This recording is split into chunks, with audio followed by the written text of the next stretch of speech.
गौतम बुद्ध की कहानी। उस व्यक्ति की बात है, भगवान गौतम बुद्ध धरती पे अवतार लिए थे। एक व्यक्ति जिसके पास धन दौलत की कोई कमी नहीं, उसके साथ जीवन काटने वाली पत्नी और राम लक्ष्मण जैसे 2 बच्चे भी है। उसके पास सब कुछ है, फिर भी एक दिन उस व्यक्ति के मन में भगवान को पाने की लालसा लगी। उसने सोचा कि हमने बहुत धन दौलत कमा ली, अब कभी कमी नहीं आएगी धन की। मेरे पास ईश्वर नहीं है, मुझे ईश्वर के दर्शन करने हैं। उस व्यक्ति ने मन में ईश्वर की खोज करने की ठान ली। फिर उसने कई सारे मंदिर और धर्म स्थल का निर्माण करवाया। उसने ईश्वर के दर्शन नहीं फिर भी हुआ। फिर भी उसने दान पुण्य करना शुरू किया। खोजने से कई सारा धन दान पुण्य में लगा दिए, फिर भी उसे ईश्वर का दर्शन नहीं हुआ। फिर उस व्यक्ति ने सोचा कि अब मैं बड़ा बड़ा धर्मों के तीर्थ करता हूँ। उस व्यक्ति ने कई तीर्थ स्थानों के दर्शन किए। ऐसे ही 20 साल गुजर गए। उस व्यक्ति को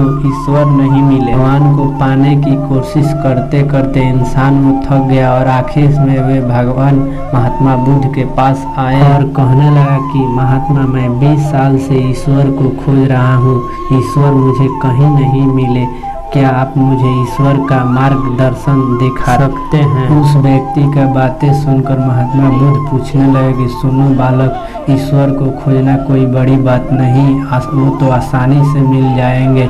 तुम अच्छा बताओ, ईश्वर को कहाँ कहाँ खोज लिए हो तुम, क्या ये बता सकते हो? वह व्यक्ति बुद्ध को पूरी बात बताता है कि मैंने कई सारे मंदिर और धर्म स्थानों का निर्माण करवाया, दान पुण्य किया और कई सारे तीर्थ स्थानों के दर्शन किए, फिर भी मुझे ईश्वर नहीं मिले।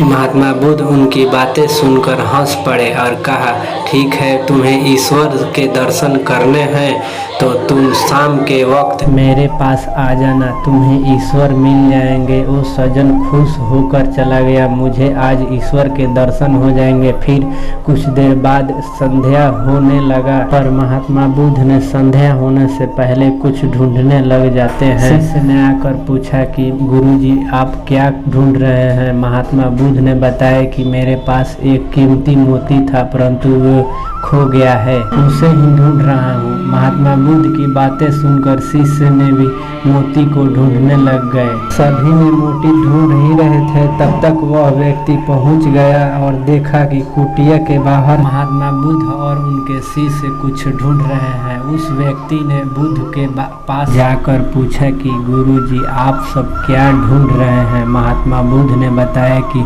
मेरे पास एक कीमती मोती था, वो खो गया है, उसे ही ढूंढ रहा हूँ। यह सुनकर वे व्यक्ति भी उस खोए हुए मोती को पूरी लगन से ढूंढने लग गया। ढूंढते ढूंढते रात होने को आई, पर मोती नहीं मिला। वह व्यक्ति भी परेशान हो गया। फिर महात्मा बुद्ध से पूछा कि गुरुजी, आखिरी बार मोती को कहाँ देखे थे, ठीक से याद कीजिए। महात्मा बुद्ध ने सोचकर बताते हैं कि मैंने आखिरी बार मोती को कुटिया के अंदर देखा था। यह सुनकर वह व्यक्ति थोड़ा गुस्सा हो गया और कहने लगा बुद्ध से कि लगता है आप में अकल नहीं है। अगर मोती आपकी कुटिया के अंदर ही गुम हुआ है तो कुटिया के अंदर ही मिलेगा, बाहर नहीं। आप सब व्यर्थ में ही बाहर इधर उधर ढूंढ रहे हैं और मुझे भी आपने ढूंढवा रहे हैं। आप अपना समय नष्ट कर रहे हैं और दूसरे का भी समय नष्ट कर रहे हैं। फिर महात्मा बुद्ध उस व्यक्ति के सामने देखकर मुस्कुराने लगे। यह देखकर वह व्यक्ति बोला कि महात्मा, आप क्यों हंस रहे हैं? मुझे कुछ समझ में नहीं आया। महात्मा बुद्ध बोले, वास्तव में तुम्हें यहाँ बुलाकर यही तो समझाना चाहता था कि जिस ईश्वर को तुम 20 साल से बिना सोचे समझे इधर उधर ढूंढ रहे हो, तो तुमने कभी अपने अंदर की कुटिया में खोजा ही नहीं। ईश्वर कभी खोजने से नहीं मिलते, उसके लिए तन मन पवित्र होने चाहिए, तभी तो ईश्वर के दर्शन होते हैं। अगर तुम ईश्वर के सच दर्शन करना चाहते हो तो इधर उधर भटकना छोड़ अपने अंतरात्मा में ध्यान लगाओ, ईश्वर तुम्हें वहीं मिल जाएंगे। अपने अंदर ईश्वर को तुम तुम देख लोगे तो हर जगह हर इंसान में तुम्हें ईश्वर दिखेंगे। महात्मा बुद्ध की अमृत भरी वाणी सुनकर वह व्यक्ति अपनी गलती का एहसास करते हुए और बुद्ध के चरणों में गिर पड़ा और माफ़ी मांगते हुए कहता है, व्यर्थ में मैं इधर उधर ढूंढता रहा, वास्तव में ईश्वर हमारे अंदर ही होते हैं। आप चाहेंगे तो कुछ भी कर सकते हैं। आप अपने अंदर के मन को टटोलिए, फिर भगवान से दर्शन हो जाएंगे। कहा जाता है लहर क्या है? एक लहर पानी ही है, बट उनको समझ में नहीं आता है क्या नहीं कर सकते हैं। अच्छा लगे तो वीडियो को लाइक और चैनल को सब्सक्राइब कर दीजिएगा। बेल आइकन को दबाकर नोटिफिकेशन को ऑन कर दीजिएगा।